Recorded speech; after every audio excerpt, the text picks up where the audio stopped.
But it's important as we go through this today, just like we did last time, and we're going to try and keep these about, it seems like we've done about once a year or so, just to give us an update and a reminder, and we'll kind of change around what we're focusing on. There'll be 3 new places we're talking about today. But it's important for us to know that, yes, of course, just like the word told us, we see the prophecy is fulfilled, that the church continues to endure hardship in different ways and in different places.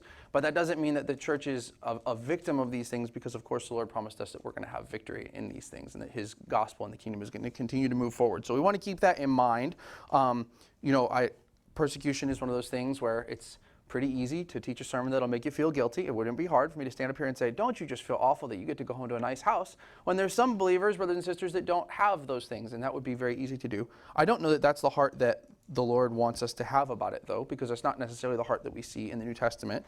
It's just we need to be aware of the suffering of our brothers and sisters throughout the world so we can act on it. The primary way we act on it is prayer. We're going to pray through these things tonight and just bring these things before the Lord and remember them the way that God asked us to.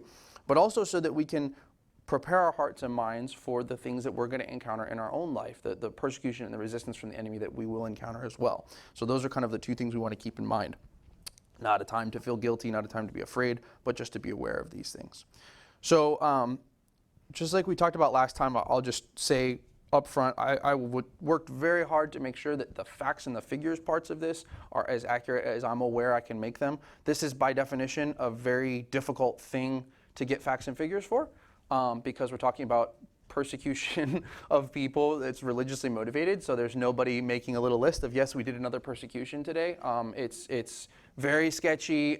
A lot of these things are ignored or go unreported, unfortunately. And then on the other side of it, sometimes the numbers are inflated by people who just for sensational purposes or because that print's better. And I'm trying to avoid both of those. But so in all things, we have to just be aware this is generally what's going on. But I did the best to make sure I was not pulling information from sources that were a little sketchy. I have read and heard that Open Doors, especially, they work very hard to stay conservative and to make sure that they're, if anything, they're erring on the side of no, what do we absolutely for sure know? And if we don't know for sure, we're just going to not talk about it. So that's a source that I found quite helpful.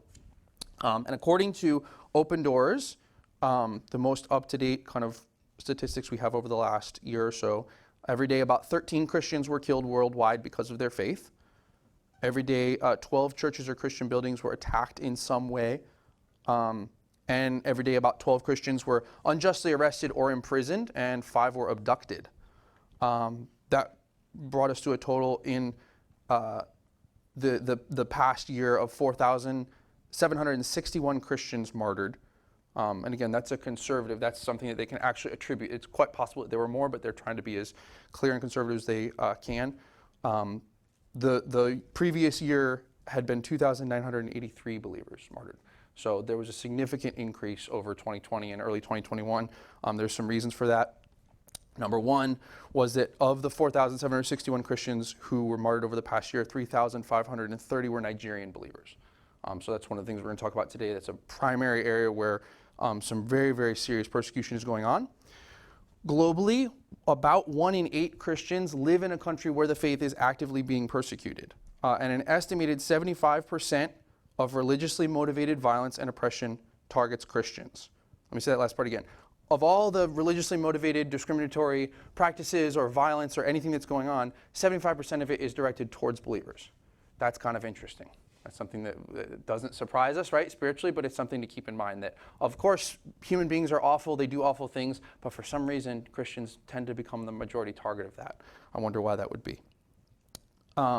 Every country's situation with these things is different, and so like last time, I've chosen a couple of countries that specifically Tyler asked us to look at this year because there's unique things going on or things that we really need to be aware of and pray over.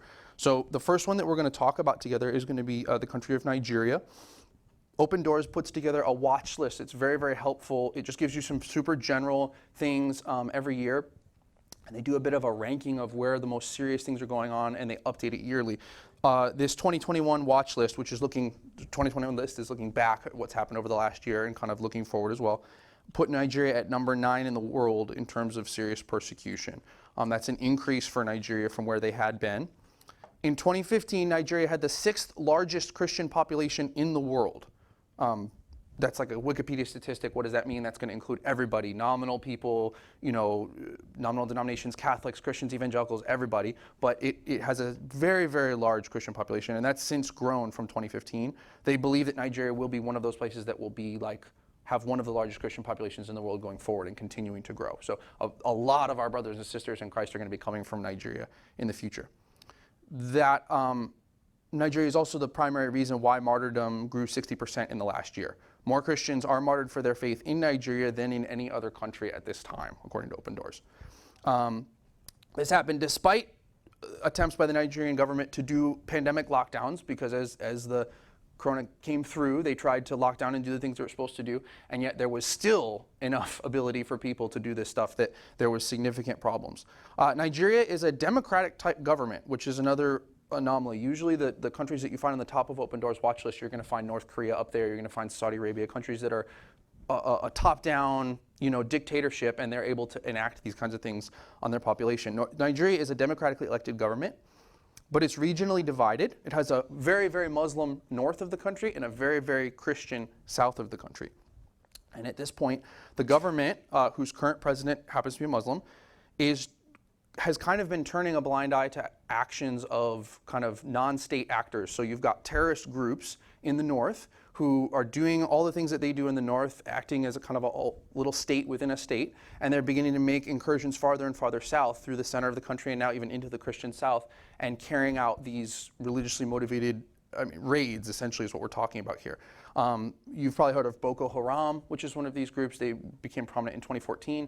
There's also a terrorist group known as, and I want to get the name here correct, Fulani, which is another jihadi group. And essentially their goal is, we want to have a caliphate, we want to have a Muslim Sharia state, and we're going to persecute and attack anybody who we feel is going to stand in the way of that.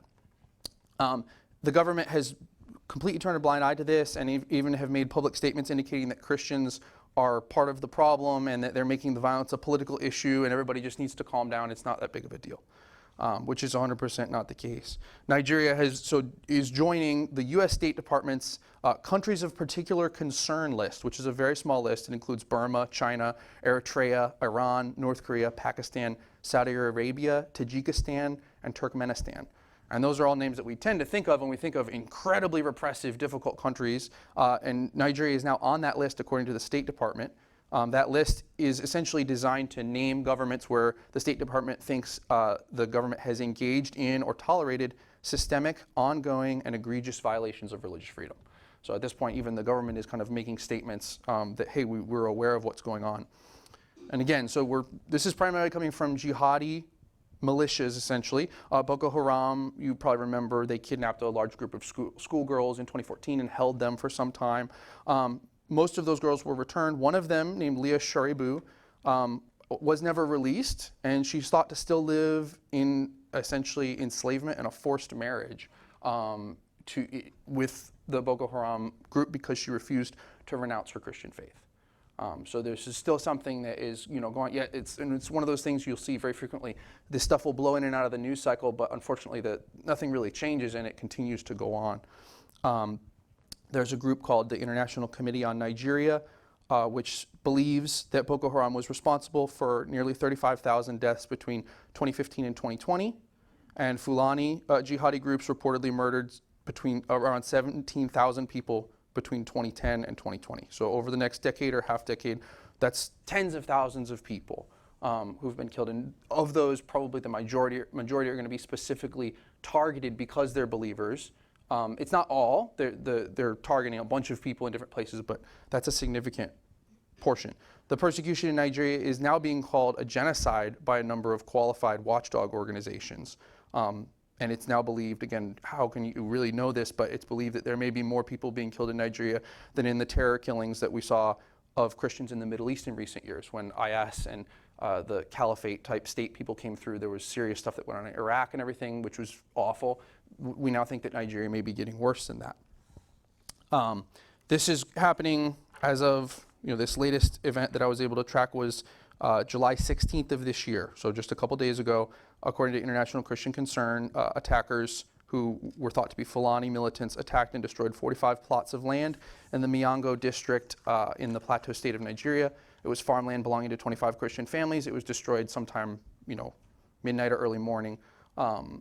And this is a typical thing that happened even if they don't actually outright kill somebody. What they're trying to do is displace Christians from the center and south of the region, just push them further and further south. So they'll destroy their crops. These were, crops that were right about to be harvested. So these are families that now have no, that's how you work as a farmer. You don't have any future hope of income or livelihood for the next significant period of time. And so those people then get displaced from their land. They'll have to move south, and the jihadis will kind of move down and claim that area of land. So we really need to be praying for our brothers and sisters in Nigeria. This is something significant and something that, because of the setup of the government, it's difficult to even think of how a democratic government would come in and say, well, you need to stop this, because it's not like there's a dictator where everybody says, oh, it's that guy, it's his fault. It's just something that's being kind of ignored by a country that would be thought to be an ally and a fine country. So there's a real need. It seems like there's a kind of, and you'll see this kind of as a trend we are talking about this year, there's just a real apathy towards this stuff right now in Nigeria, where it's just, it's something that's happening. What are you going to do? People fight.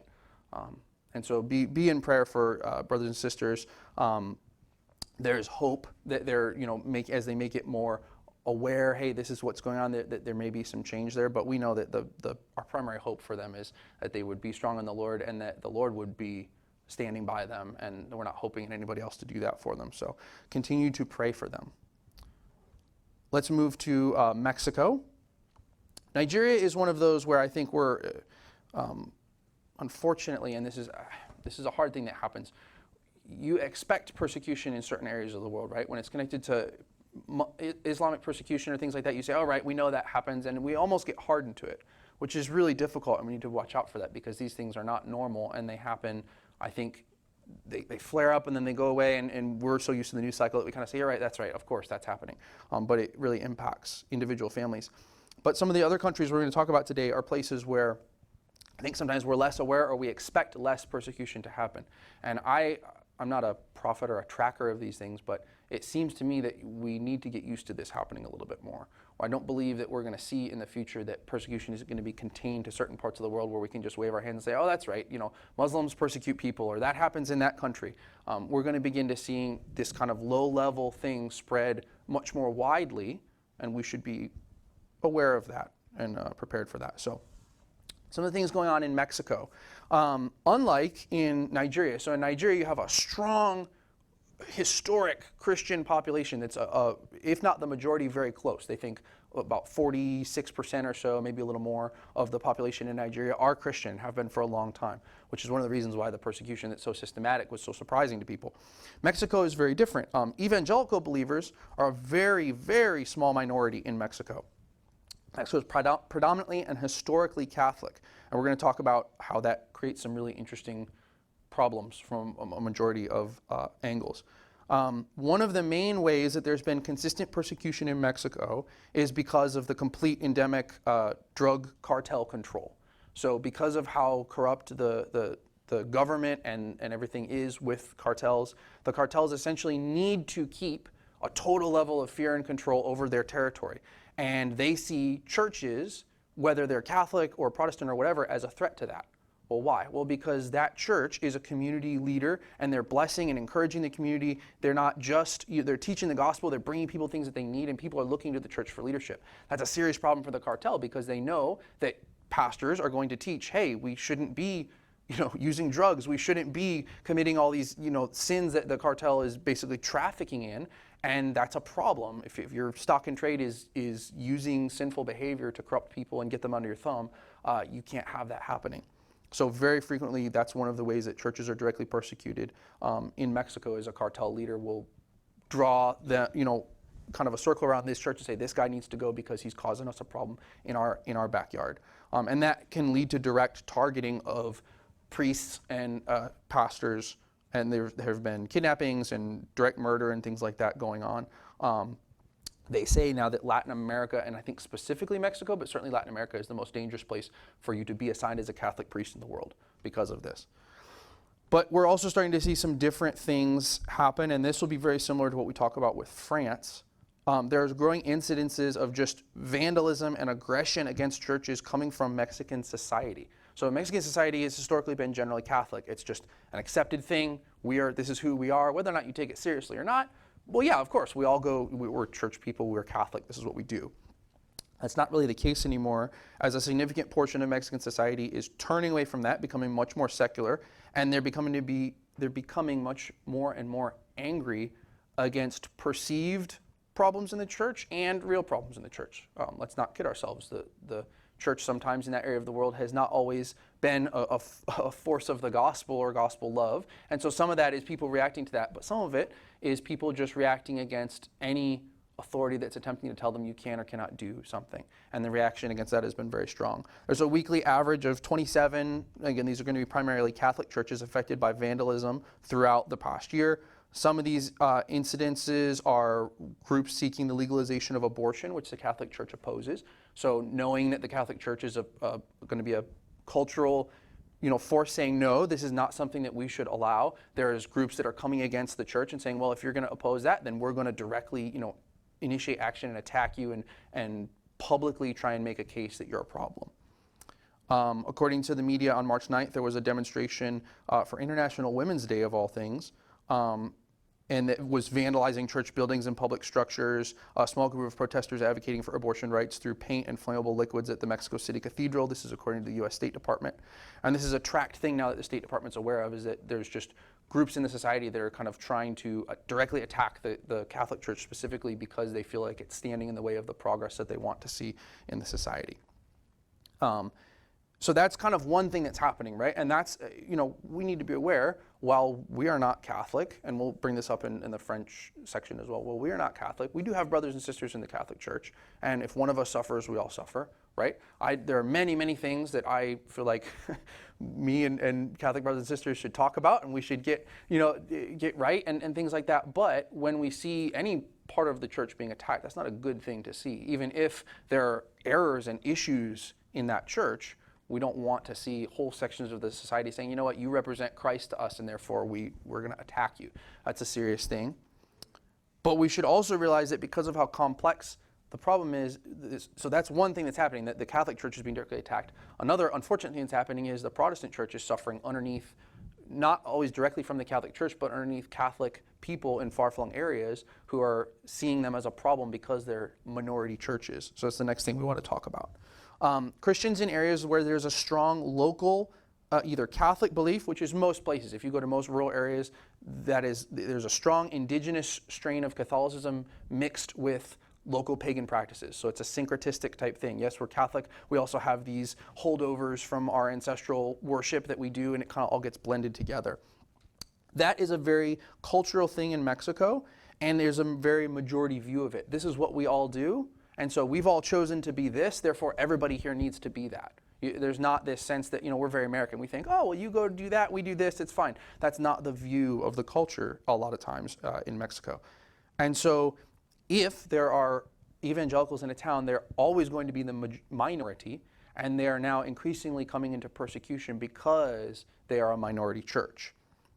This is something that seemed to worsen across the board during 2020 because as kind of things had to shut down and the federal government in Mexico had to kind of pull themselves back and say, well, we've got a lot of stuff going on. Local governments and local cartel control in an area became much, much stronger because now they were the only game in town. Nobody was even paying attention to them, and they began to just do whatever it was that they would have done, only more so. So what we tend to see is that the majority belief will take evangelicals and they'll begin to either try and force them to renounce their belief, say, no, you need to be Catholic, you need to stop doing this. Then if they won't do that, there'll be a direct action of, a lot of times over the last couple of years, they'll cut off their electricity, they'll cut off their water, they'll force them to stop holding Sunday services, they'll force them to contribute to religious festivals or religious services that are going on that the Catholic Church as a whole is doing. Well, you have to still contribute for this, you have to still participate in this, or we're going to cause a problem. And this is actually continued to escalate to where we've seen detentions, illegal fines, denial of access to burial space, which is a big deal for them culturally, right? If you have somebody who passes away and you want to bury them in the town cemetery, well, that's fine if you're Catholic, but if you're Protestant, you're not allowed to bury them. So just really awful things going on. And then when these things get brought up, local officials will argue that, well, it's just the Protestants causing trouble. Like, yeah, that's what they do. They make a big mess. It's not a big deal. And some mediator will be brought in unofficially, and he'll say, yeah, you guys need to stop making trouble. Just leave it alone. You're causing issues. Remember causing issues. This is we'll talk about how this is a historic problem for the Christian church. But because the Catholic Church in Mexico has been seen, and this is a quote from Open Doors, as a historically powerful and politically conservative institution, the church has had a monopoly over religious practice. And remember that's another thing I want us to remember as we continue talking, a politically conservative, powerful institution. Meaning everybody is, and I'm not talking about conservative necessarily like we think of conservative in America. I mean conservative like historic and traditional, and this is what we all do. Think of it that way. And people are very not happy with anybody coming in and they're seen as being innovative and you're doing different things, and we don't like that. And therefore there's serious resistance.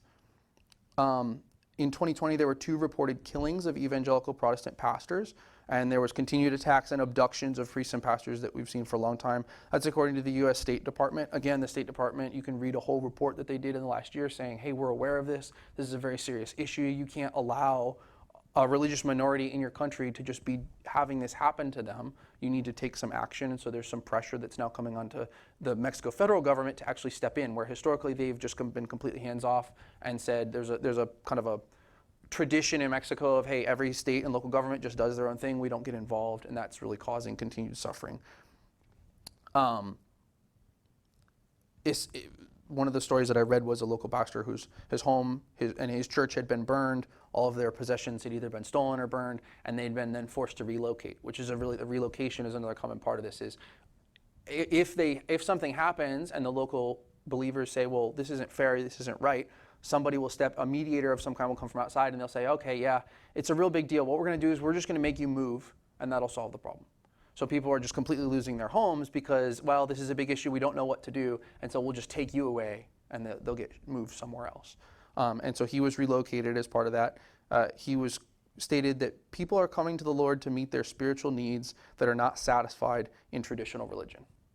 Right? And he said that's happening despite the persecution, right? This is what's going on, this is what the enemy's trying to do, but people are just getting saved because they want to know Jesus, right? And again, I state that very carefully because this is all mixed up and muddied. As you read, you'll find stories of good, believing, Catholic priests who are getting martyred for their faith because they're trying to love the Lord and withstand these awful things that are going on, and then you'll find stories of, in another place, parts of the Catholic Church that are persecuting Protestants. So unfortunately, I would love to draw a neat line and say this is how it is. It's a difficult thing that's going on, and we need to pray for all of our believing brothers and sisters, wherever they're found there, that they would be able to stand for the Lord and not, I think, sometimes see the institution as the thing that they're supporting. Because right now, it doesn't really matter what institution they're part of. The enemy is trying to make sure that they're having serious resistance come up against them. But like everything, and I've read this several times, when you find persecution like this, it seems like it clarifies things for people. They recognize what is actually going on, who the enemy is supporting, and who the Lord is supporting, and it seems like the church continues to grow despite what the enemy wants to do, which I always find so encouraging, right? If it was one of those stories where, yeah, and then right after that there was persecution and you just didn't have a Christian church there anymore, but I don't read a lot of those in history. You read a lot of, there was persecution and it seemed like now there's just more Christians there, which is, praise the Lord for that, right? But definitely a place where the church is in need of prayer, and hopefully I pray a place where you'll begin to see, and you do see this already in Mexico, when the church moves into these places where there's been historically all this corruption and the cartel control and stuff, and Jesus starts to set people free, you really can't stop that. You can persecute that if you want, right? But if you got saved out of a cartel, and I know believers who had similar, maybe not quite to that level, but similar testimonies, if you get saved out of that kind of lifestyle, I'm sorry, you can do whatever you want. Like, I've been scared before. Like, I'm not scared of you, And that's what we need to be praying for would continue to go on in Mexico, that people would get radically saved, and that the enemy wouldn't be able to stop that. Let's turn to France. We have some time left, and then we're going to wrap up with some encouragement for us and some ideas for prayer. France is one that Tyler said, hey, I want you to really research France. And I said, France, all right, whatever. But I wasn't on the top. If I had made a list of the 10 places that we should be praying for, I definitely wouldn't have put France up there.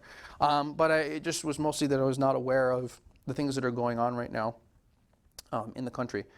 France has a rapidly growing evangelical church. I didn't know this. But right now they believe that the evangelical church is approximately 1 million strong in France, and that's growth that has basically happened since 1950. Been a huge growth, and it's continuing to grow to the point that people are beginning to notice in the society and saying, wow, this is new. We haven't seen this. Again, France, very similar to Mexico, historically quite Catholic, which is just neither here nor there. It's true. There's been some believers and people the Lord has used and some awful things that have happened from that. It just is what it is. But to see a growing evangelical presence is new for them. They also have a Muslim population at this point of 3 to 5 million people, which again, not a thing that I was quite aware of. But although right, we know increasingly that we're seeing people move as you see both religious persecution. We have Christian brothers and sisters who are fleeing the Middle East, and France is one of their destinations very typically. I know of a family who that's where they had to relocate. So that's a common thing that happens. We also have Muslim people who are leaving because they just don't want to be in this environment anymore, and they try and find a place in Europe to be. So this is a pretty common move that's happening. But what's happening in France is because France is so used to having a Christian or a Catholic monoculture, right? They're used to, well, this is what we are. We're French, and therefore we're Catholic. Their society doesn't really know how to deal with the fact that there's multiple different religions now that have serious representation in their country and in their culture. And it's causing a lot of tension. They're seeing a rise in Muslim extremism, and the way that the government is beginning to deal with it is actually now exposing Christians to religious persecution. So how is that working? Well, there's been increasing numbers of attacks, similar to what we see in Mexico. There's been increasing number of attacks directly on the church. And a lot of this because the Catholic Church is the visible, right? If you're in France and you think of churches, what do you look at? Well, here's a cathedral over here. It's a church, right? And yes, especially historically, that was where the Lord was worshipped in this whole town, was this place, right? So when people who do not like that want to find a focal point for their anger or whatever, the Catholic Church is typically the first place that they think of. In the first 11 days of February 2019, there were 10 recorded attacks on churches in France, according to International Christian Concern. There was a large, serious attack in October 2020. 3 people were killed while they were praying at the cathedral in Nice. The French police recorded 129 thefts and 877 acts of vandalism at Catholic sites, mostly churches and cemeteries, in 2018. Attacks like that quadrupled between 2008 and 2019. And there are 2 kinds of things that you see there. Some of them are Muslim extremist terrorism, right? Similar to that attack at Nice, I believe, I will need to check that, but I believe it was a Muslim extremist motivated killing, a Muslim who was saying, I do not like Christians, and here are Christians praying. So that's literally the definition of a martyrdom. We have 3 brothers and sisters trying to serve and worship the Lord, and were killed for being believers. But we also see this interesting, just kind of anarchic vandalism, just angry secular people or people who not necessarily religiously affiliated, just finding the church to be something that they do not like, and they want to make that clear. So there's vandalism and defacement and desecration of these sites because they say, well, this is a sacred place. I don't believe in anything sacred, so here's what I'm going to go ahead and do. And so you see both of those kind of strains of things happening. 2019 was an all-time high for attacks like that. They occurred at a rate of 3 a day, this kind of vandalism. And in the last 6 years, France has suffered 25 deadly jihadist attacks that have killed 263 people. That's according to Christianity Today. So there's been this serious problem that they begin to have as a society. What are we going to do? We don't know how to handle this problem of religious extremism, which is essentially what's happening in their society. And this is not a political point, I'm just stating what's going on, is that there's a large number of Muslim people, many of whom get radicalized in France because they'll bring in external teaching from the Middle East that'll say, hey, you need to do this and that, and they'll become radicalized, and they'll go out and do these things. And again, this is a thing we also need to pray for. These are deceived people, because typically what happens is it's young, marginalized Muslim men a lot of times who feel like they have no other chance in the world, and then someone tells them, oh, you're very important. Here's the thing, here's a crusade for you. Here's what you need to do. And it's a sick, sick thing that happens to them, and they end up losing their lives for a lie of the enemy, which is awful. We should be praying for them that the Lord would step in, and he has, and you see a lot of these amazing salvations that are happening in the Muslim population in Europe and in the Middle East. So definitely work that the Lord is doing there. But because of this problem of Muslim extremism, the French government in February of this year began to debate a set of laws that would attempt to take drastic control of religious organizations. And this is across the board. They said, well, this is a problem. We don't know as a society how to deal with religious pluralism, so we as the government need to step in and make sure that we know what's going on. So some of the rules that would happen, and again, these are going to be across the board, whether you're a mosque or a church or whatever you are, they would force religious organizations to re-register with the government every 5 years. There was an attempted ban on homeschooling for religious reasons. This is a common thing that happens in the Muslim culture, is they'll pull their kids out of the French public school, and then the fear that the French government has is, well, we don't know what they're getting taught, and maybe they're getting radicalized. So they're trying to ban that and say, no, you can't homeschool your kids for religious reasons. They have to be in our French public school so they can be French, is the hope. Only allowing locally educated religious leaders. Again, we're afraid that there's going to be imported extremism, so it has to be somebody who's from here. And submitting religious organizations' budgets to state monitoring and only allowing certain limits on foreign contributions. And by limits, I mean a very low limit. Now, you hear all these things from one perspective, and you say, oh, right, that makes sense. You're trying to clamp down on Muslim religious extremism. The problem is that they're applying this across the board, and all of these things, as you start to think about, what if you were a small French congregation, very often as an evangelical, you're getting support from outside because that's needed sometimes for missionaries, right? You send a missionary in, let's say, to France. He's externally educated. He's receiving contributions from back home that are keeping the church afloat. His children may be homeschooled because he may, not want to put his children in a French public school. And all of these things now will become illegal because, well, we're really worried about religious extremism, so we're going to keep an eye on you. And this bill would then prevent non-French citizens from taking control of any religious association and would require a contract of Republican commitment, that's a quote, ensuring its members honor French values. The word Republican in France, don't think Republican like GOP here. Republican means pertaining to the French Republic. So that's a French patriotic statement of this is who we are, and you need to honor these values, and you need to sign this contract committing to that. Unless we think that this is just an oversight of evangelicals, they got caught up in the kerfuffle and nobody realized what was going on. Their interior minister stated, evangelicals, I'm quoting, are a very important problem, obviously not a problem of the same nature as Islamism, which makes terrorist attacks and deaths. He later stated, we cannot discuss with people who refuse to write on paper that the law of the Republic is superior to the law of God. So, these things are not accidents that happen, right? And I'm not directly attacking that gentleman. I don't know always if people realize what it is that they're doing when the enemy's at work and afoot, right? I think sometimes the enemy is just working. But I want us to remember this because this is something similar to what happens in Mexico, and I personally believe that this is a new thing we have to be aware of as believers, that when the culture war goes on, the church always loses because we're not of this world. And we're not serving any of the masters that are out there, right? And the world is not okay with that. At some point, you're going to be demanded that you serve a master. And when you refuse to serve any of the masters that you're allowed to select, there will be persecution for that. Make no mistake, there has to be. Because we're not going to be allowed to just continue to serve the Lord in quiet sometimes. I think there are people that find that threatening. And that's literally what you're seeing in France, is all the churches are asking for, and they're stating this back to the government and making public statements and kind of talking to the West and saying, hey guys, do you know what's going on? But the statement is only, hey, we are good French citizens. We want to be here. We love being in France, but we also serve Jesus, and that's our thing. Like, you need to know that that's our primary thing, and that's going to make us better French citizens and better lovers of the people around us, but you have to be okay with the fact that that's our primary allegiance. And that is not something that the world is okay with. This is from a local pastor, which I love. There's a sense of humor to this that I like. He says, we pray a lot in France for the persecuted church. But when a little problem hits us in France, we wail over our great pain. But maybe now it's our turn to go through difficulties and to persevere. It is normal to disagree with the state. But let us be Christians who, first of all, are proud of our Lord. I love that. He says it's normal to disagree with the state. I would like to say that is a historically accurate Christian statement.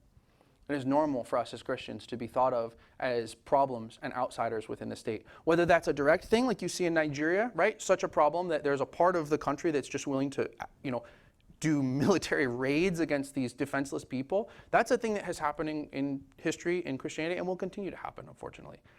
But there's also this second thing that we begin to see, which is the small-scale persecution. And I want us to remember that these are both historically things that we've seen as a church. Neither of these are new. The direct killing and the crazy things that go on, that's normal, and we've seen that in the past. It flares up from time to time. But this consistent low-level thing where when you exist within a place and you're choosing to serve the Lord above all, the enemy is not going to be okay with that long term. He'll let you go for a while, but at some point he's going to keep coming back to you and saying, no, we need to check on this.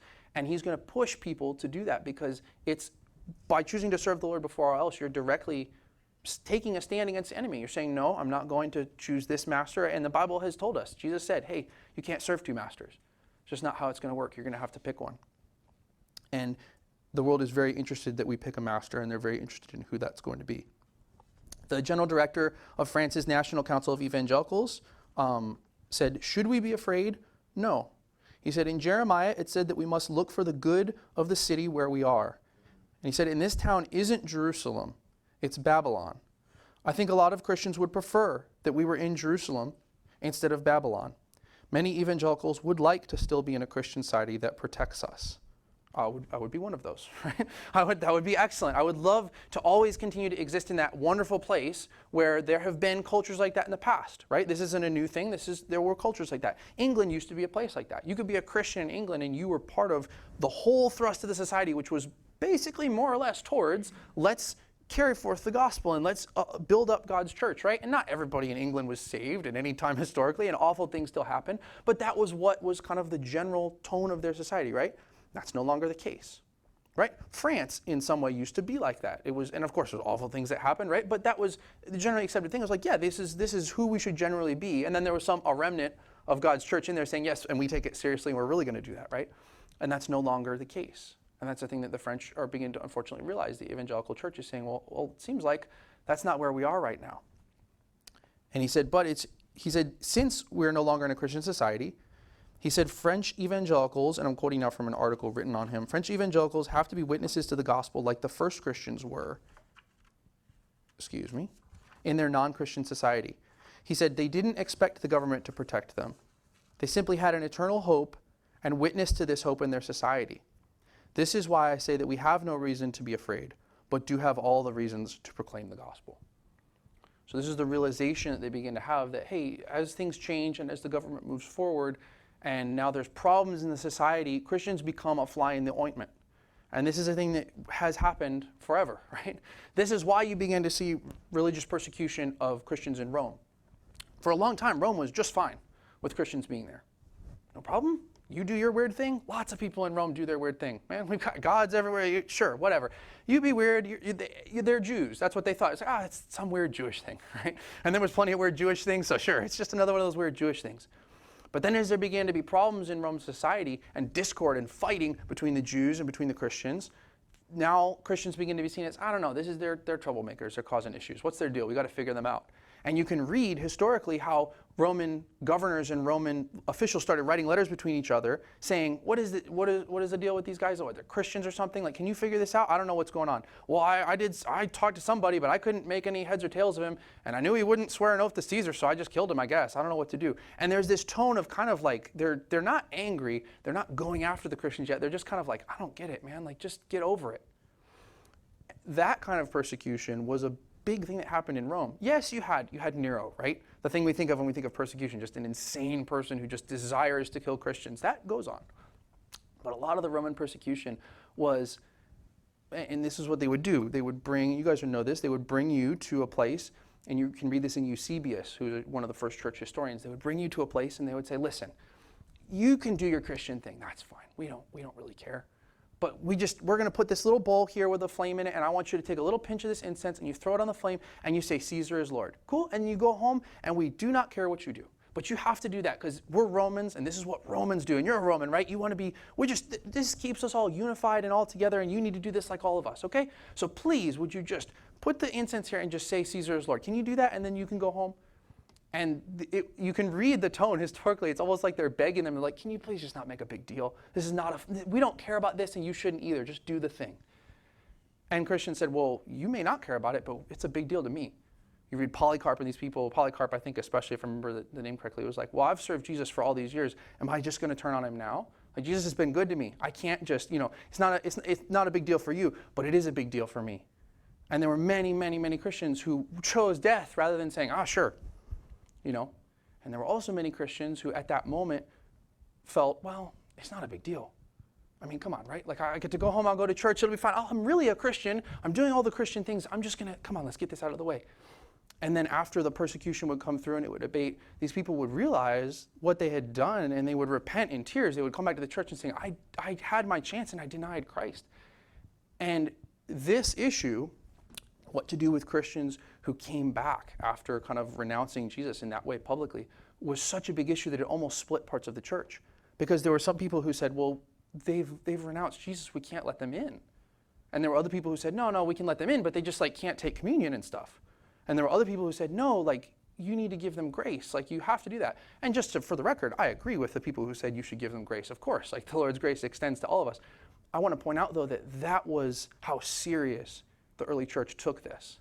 That some people were sitting there wondering, and you can read them writing letters saying, can we let these people back in? They burned the pinch of incense to Caesar. Now, in our hearts as Americans, we say, it's not a big deal, right? But it was a big deal to them because they realized that they could only serve one master. They weren't allowed, even in this petty, silly thing, they weren't allowed to do that because they served Jesus. That was their king, and they weren't allowed to just, oh yeah, it's not a big deal. I'm also a Roman, and I'll do whatever you want to just get along. I think this is the kind of thing that we're going to see more and more of in places. And I not want to be super heavy or a big warning, but we need to be aware as Christians that we don't have a lot of friends in the world. I think sometimes we think, well, there's this team, and they're scary, and we don't like them, but this team is our friend. Increasingly, we're seeing, and I think we're seeing in France especially, in an effort to be politically conservative and traditionalist and very French, this is where persecution is now coming from. Is people saying, hey, we're French, we do French things. We say that we serve the Republic, and we say that we, that's the thing we put, French culture and French values, that's what we put over everything. So sign this paper that says, we're a church and we serve the French Republic. And to us, we may not think that's a big deal, but I think no French Christians are going to get killed for that. But thankfully, there's a lot of French Christians saying, it doesn't matter what you do to me, I'm not going to sign that piece of paper. Because that's not what this church operates under. I don't operate under Republican values, I operate under Jesus values. And I'll love all of you, and I'll serve you, and I'll be the best French person I can, but I have to operate under my king. Primarily, that's how I have to be. I think we need to be aware of this because it's going to be increasingly the kind of thing that we might see, I think. I don't really believe, this is just me, right? The generation I grew up, we were, read the Left Behind books, and it was all guess what? Someday they're all going to come for you, right? And I think that could happen, of course. I mean, I pray that it doesn't happen in my life, but it could happen. But I know for sure, I think what's going to start to happen is this other thing. The low level, please compromise with us to get along and don't make trouble thing, I believe will start to happen. And these are things that, of course, we should expect because we saw them in history, but more importantly, because Jesus told us about them. Persecution shouldn't surprise us, even though it's tempting, right? We hear these things and I get angry. That's my sin personally.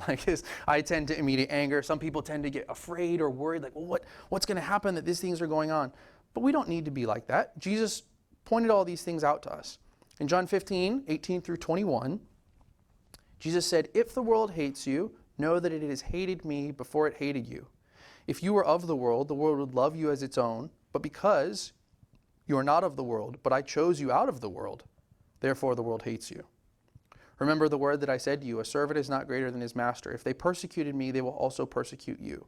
If they kept my word, they will also keep yours. But all these things they will do to you on account of my name, because they do not know him who sent me.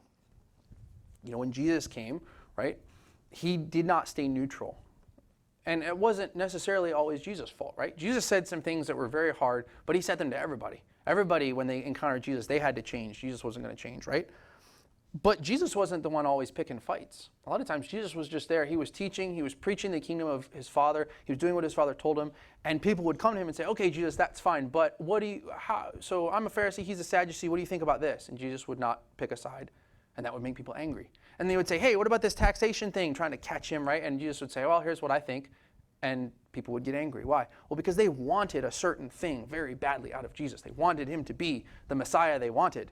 And Jesus wouldn't do that. And so they persecuted Jesus and they killed him, right? That is what happened is they began to realize he's not going to line up with us. We can't control him. And that's one of the reasons why the Pharisees, of course, satanic influence, and because it was literally the thing on which all redemption history was going to turn. That's why Jesus died, right? But directly to those people, that's what they thought they were doing. They were trying to control this guy because he was dangerous and they couldn't get him to choose a side. And Jesus said we shouldn't expect to be treated any differently. All we have to do is live a godly life, guys, and that's going to make people upset. We don't have to be angry or judgmental or rude or going out there and yelling at everybody. All we have to do is live for Jesus and in a humble and quiet and loving way, and people will be upset. I guarantee it.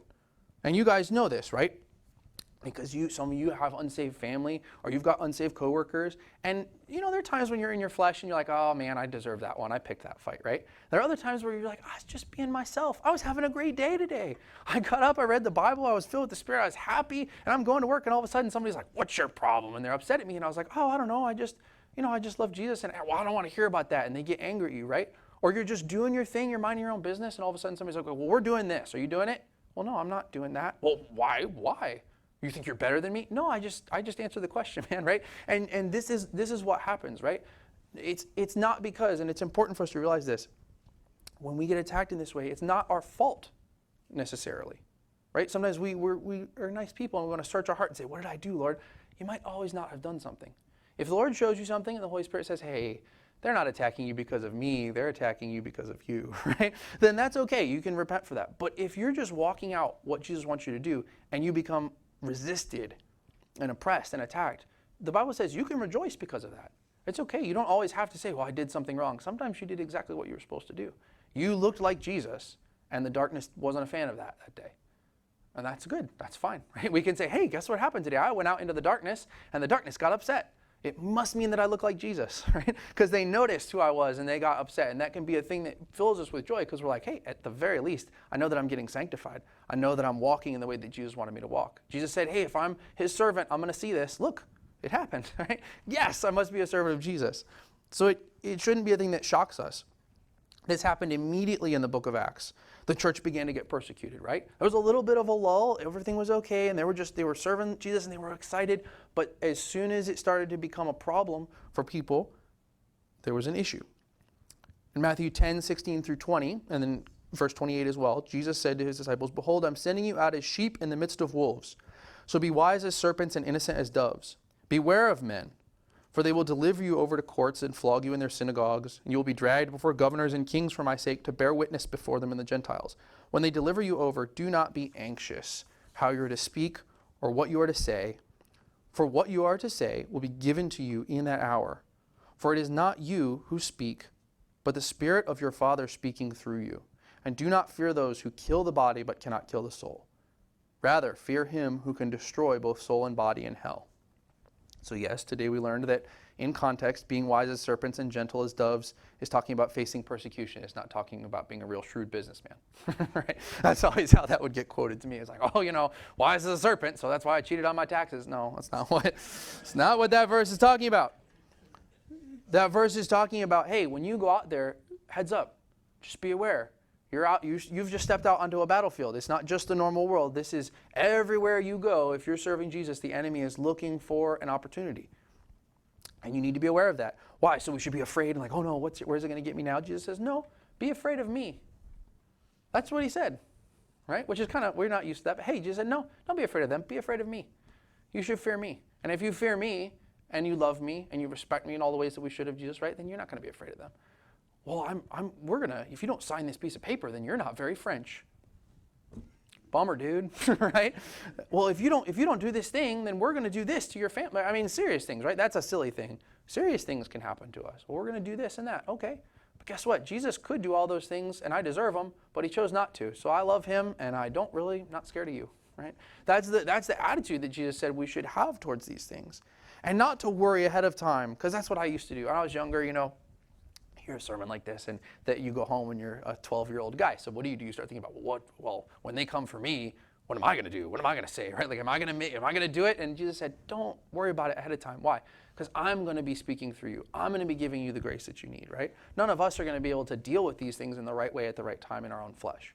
Because if it's me, I'll say awful things, and then I won't be a very good witness, right? No, but if it's Jesus working through me, I'm going to have the grace in that moment to be who Jesus wants me to be, to represent. That's what a martyr means, to be a witness of Jesus in that moment. And that's whether it's a serious thing that's going to cost me my life or just something small, like, hey, how am I going to behave, in this grocery store right now, in this work environment right now? Am I going to witness Jesus correctly? Jesus didn't want us to be ambushed by this, so he said, hey, heads up, this is going to happen, but I promise I'm going to be with you and I'm going to help you. We have to remember that persecution is spiritual. You don't have to fear the people that are doing this stuff, right? Or well, what we need to do is if we fight them this way, then we'll stop the persecution, which I understand, right? I feel those feelings too. But here's the thing, we won't, because it's the enemy. You can get rid of one set of tools that the enemy's using, he will find another set of tools. This is historically like the thing, right? Is all of a sudden God, puts a stop to one thing and the enemy says, okay, I'm going to go over here, right? And the Lord allows that. The Lord has told us, hey, this is always going to happen. Just, the persecution is going to continue. He said it's going to continue on and on, worse and worse as we reach the end times. Our role is to look to the Holy Spirit and seek his strength, not to try and act against the men who are being manipulated by the enemy, right? We kind of, in a way, we pity them and pray for them because these people are not thinking up these things, guys. I hate to tell you, but they're not smart enough to sit there and say, now what are we going to do to get the Christians? They're thinking they're doing a great thing. Romans thought they were just being super great Romans. Let's get rid of this problem. It's causing issues. And the enemy was having a field day as that went on. I want us to, look at what's happening in these countries where other believers are suffering. It doesn't really matter what is happening in the country culturally, societally. There is some portion of the country that says, and the problem is those Christians, right? The country can be a democratic country or a dictatorship. It can be a communist nation. We've been persecuted under fascism. It doesn't really matter what's going on. Somebody is going to get the bright idea from the enemy. And you know what? Christians, right? And also, by the way, Jews will be a thing that also happens because anti-Semitism is a deeply spiritual thing where the enemy is like, you know what? I'm going to take out his people that he's chosen, and I'm also going to take out all of his children. That's what I'm doing. And it doesn't matter what happens. Those two things will come up. We don't have friends in this world. There are people who are radically secular, progressive humanists who see us as the thing that's keeping people from human flourishing. We could have all of the things we want to see if we could only get rid of the church. And we see that in our country. We see that in other countries. This is right when we see in Mexico and in France when you're getting these attacks against the church. Some of it's not even because it's the Christian church. It's, well, they won't let us have abortion. They won't let us have homosexual marriage. They won't allow us to open up the definition of gender to how we want it to be. So they're the problem, right? So we get attacked from there. You know what? We also get attacked because people who tend to be culturally conservative and patriotic are going to start to see us as rebels because we are not primarily serving the thing they're primarily serving. And this is happening and will continue to happen for us. We don't have friends in the world, right? We have Jesus. We have each other. And that's what you see with the first church, right? That's why they met house to house, is they didn't have lots of other friends. They were going out there, finding people and introducing them to Jesus, but Romans weren't thinking, oh, the church, it's so cool. They were thinking, they're either weird or they're a problem. It's typically how we've been regarded. Not all persecution is fanatical. Sometimes it's half-hearted and kind of amused, like Roman persecution a lot of times was. They just don't understand why we can't just do it. Just get back to your life. Just look, we're giving you a good deal. This is going to be super easy for you. You do this and we'll leave you alone and you can be comfortable and happy and make money and do all the things you want to do. Just please do this thing for us. And like we said, some people did take that way out. In every society, and this is, you see this all the time throughout history, there's always a way, right? Some dictator rises up and he says, now listen, I want all of this and I'm going to do all these things and all you got to do is give me just say that you're going to be cool with this and I'll make it great for you. And we see this. You would see this happen in Soviet Russia. The people who went along, got along, kept their head down, they had a pretty good deal. They could keep being themselves. Sometimes they even still got to be the church. Yeah, if you just do this thing and say that you're super Soviet, it'll be cool. Like you'll go along, right? In Hitler's Germany, there was a direct church split between two types of churches. There was the church and there was the confessing church. And the confessing church was where you see men like Dietrich Bonhoeffer and people like that who stood up and said, hang on a second. It's not a church anymore if we have to come in and sign a declaration of National Socialist principles and we have to put that flag up on the altar and we just have to let you come in and say whatever you want to say from the pulpit. It's not a church anymore. We're not a fan. You can be the elected, remember Hitler, the elected ruler. You can be that here if you want, but you don't get to be king in this building, right? And that was the thing. They had to actually say, no, you can do that, but Caesar is not our king. Right? We have a king already. We have Jesus, and we're just going to continue serving him. And Dietrich Bonhoeffer was martyred for that. This is the thing that I think we'll begin to see a lot of times is that Christians we're very good citizens because we love Jesus, but sometimes, if we're serving Jesus correctly, we're pretty bad at just going along. And I think a lot of times we'll begin to see, and watch for this in your own life, see if there's opportunities where the enemy tries to get you, hey, if you just ignored this thing, if you kind of were okay with this, if you compromise with that, things would get a lot better for you. Yeah, you'd get ahead, you'd make a lot more money, these people would like you. If you just kind of stopped talking about that, if you would just stop being like that, if you would just stop saying that truth, everything would be easy for you. And I do believe that also is persecution. No, it's not the same thing as what our Nigerian brothers and sisters face, and we need to be deep in prayer for them for what they're dealing with. But it is also a persecution when you begin to see that everything begins to be set up asking you, would you please just compromise and please just go along? And I do want to encourage us, it's okay to not do those things. In fact, we can't make those compromises. Because what is going to happen, I believe, is that it'll be very easy pretty soon for us to be very happy, wealthy, well-respected Christians. If we will just go ahead and do these couple things, everybody will like us. We'll get it. Nobody will stop us from all the things that we want, and we'll be able to just continue existing this normal life we had before. Or we can take the door of following Jesus, and I don't think we'll have those things quite as much anymore. Which will be okay, right? We'll have each other, we'll have Jesus. But I think there will begin to be choices like that. Not necessarily in that we're going to kick your door down and we're going to have to stop church because there's people out front of, maybe not yet. But in subtle ways, the enemy still would like to do what he's going to do. So how should we respond to these things? Well, like we said, we don't need to be afraid. We don't need to be angry. But we just know that it's going to happen and we get back to work, right? We've got lots to do. And for right now, still, praise the Lord, we don't see these things going on yet for where we live, right? Let's just think about, we've looked at these broad things and sometimes it can be discouraging. Let's think about, hey, when we go home, I can talk to everybody about Jesus that I want to from the parking lot out. Nobody's going to stop me. In fact, people won't even look at me real weird here. They'll just say, right, of course, right? That's just how it is where we live. So we get this huge opportunity now. We're not going to pass unnoticed. The enemy's still going to resist us. It's just going to come in different ways, in different forms. But we have an opportunity now to begin practicing all of the things that we will need if something like that was to happen, right? Again, not a prophet. I have no idea what the Lord is going to choose to do or what mercy he's going to continue to choose to give us. But I think at some point, all of us are going to face some level of persecution where even if it's this minor thing, hey, you need to do this, you need to do that. Well, when do you train and when do you practice, right? Game time is a bad time to do those things. You do it ahead of time. We get this space right now where we are comfortable. We have the time in our lives, right? Most of us are pretty time rich. We're pretty wealth rich as well compared to most folks, right? We have all these benefits and blessings, and we can put them all to work saying, hey, am I structuring my life and the way I live and the things that I do so that when this stuff happens, I'll be ready for it. I'll say, you know what? I prayed about that for quite a while, and I'm ready to handle that now. The Lord has filled me with His Holy Spirit. I know what we're going to do. We've made that decision. You saw that with Joseph, right? In the moment, in the crisis, something happens, and I'm pretty sure that Joseph had to think of that ahead of time. If you get into the moment and you're like, oh, I don't know, I've thought out, and again, Jesus said, don't script out a whole thing. Like the Holy Spirit's going to work through you.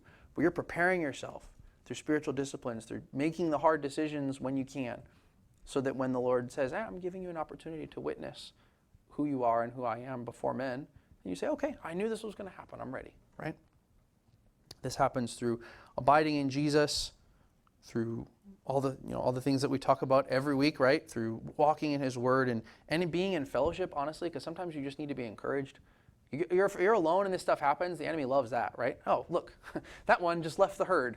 That's very easy for the enemy. But when you're together, right, you get discouraged, you say, you know what, I'm just going to this is what the guys at work are doing. I'm not going to say anything about it anymore. I'm tired. And you have a friend who says, no, you can't do that. Come on. No, you need to say that. And don't be rude, but here's how you do it. And we encourage each other. That's very, very important. But now for sure is not a time to relax or to be comfortable, even though it's very easy for us to do that. We can't become addicted to that kind of comfort, right? Because at some point, if that comfort gets removed, we don't want to say, oh, the Lord is punishing us or we've done something wrong. We want to say, hey, you know what? The Lord told us this was going to happen. We're ready for that. And we can encourage each other and say, hey, this is coming. We knew that. Now we're going to serve Jesus even though it's not going to be comfortable as much anymore. We're okay with that. We love Jesus anyway. We need to remember to be fighting in the right war, right? The spiritual battle that the Lord's asking us to be in. We have no idea what circumstances the Lord's going to lead us through. I don't know, right? But we know that the Lord's going to be the same no matter what, right? Like we sang today, all those songs encouraging us, hey, the Lord's going to be there. It doesn't matter what's going to be going on. And let's ask Him to fill us with such a vision of Him that nothing the world is going to be able to do, nothing the enemy is going to be able to do. would distract us or tempt us to take our eyes off of him, right? For all the things we sang, we remember all the things that he's done for us, right? He's worth that for sure, of us going through whatever it takes. Whether it's a huge thing or a super small thing, he's going to be worth us being willing to be faithful to him.